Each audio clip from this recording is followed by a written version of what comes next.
It is truly amazing to know that I'm standing speaking to this group of esteemed adults when just 4 short years ago, I could barely stand and talk to my own classroom. When I started middle school, I was shy, I was timid, and I wasn't very apt to take risks.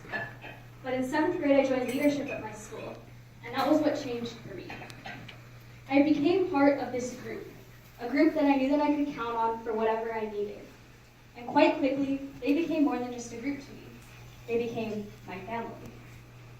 But one day in 8th grade, I overheard these girls in my class talking about a dance that we were planning. They were talking pretty poorly about it and about me and my council. And rather than be angry, I was sad.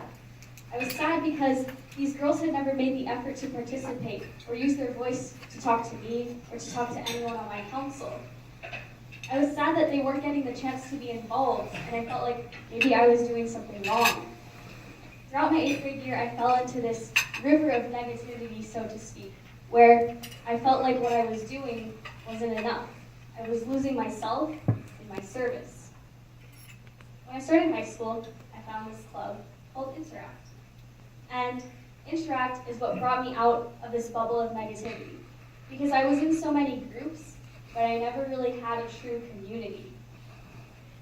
I went to our fall leadership conference at the beginning of my freshman year and learned about our international project for Interact. At the time, it was called Be the Human. We were planning to learn about human trafficking around the world and the horrors that girls and boys face in this industry. I really thought that this was just going to be a club where I'd get my 20 hours of community service done, I'd impress some UC schools, but it turned into something so much more for me, because at the end of the year we reconvened, and I had learned that we raised $100,000 for this cause. $100,000. We may only be a group of high school students, but that was something we decided to set our mind to and accomplish. Interact in my first year taught me so much about morals and personal values such as determination and passion, doing what you love, that I found myself being lifted out of this negativity back into a community of positivity. My sophomore year, I got a lot more involved with Interact and took on a board position, so I got to interact with Rotarians more. Rotarians helped me build these personal values even more. I learned that within the past 14 years, Interactors have raised over $1 million for our international projects, and I doubt that would have been possible without the guidance of Rotarians there. The first part of the Rotary test is using the truth.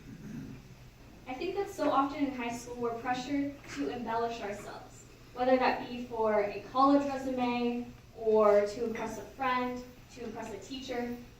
But I'm tired of embellishing myself, because that's not who I am.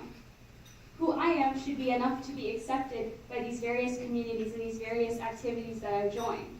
I don't feel that I should have to make myself something else to be accepted, because what is the point of fighting to be accepted if I'm not being accepted for who I truly am?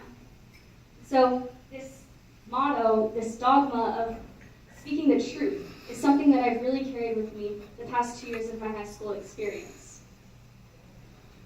One of the quotes that stuck with me from a Rotarian that I met once is by Jane Goodall. It goes like this. It says, "What you do makes a difference, and you have to decide what kind of difference you want to make." I'm only a high school student, and I still got so much more of my life to live and so many more things to do in the world. But I think that so often I'm told to change the world. But if I can change one person's world, that's enough to me, because Rotary has changed my life. So I hope to give back to my community by being able to do the same, by changing one world. So thank you, Rotary, for teaching me that I have power, that I have a voice, that I have a place in society. And it's up to me to choose how I'm going to use that place. Thank you.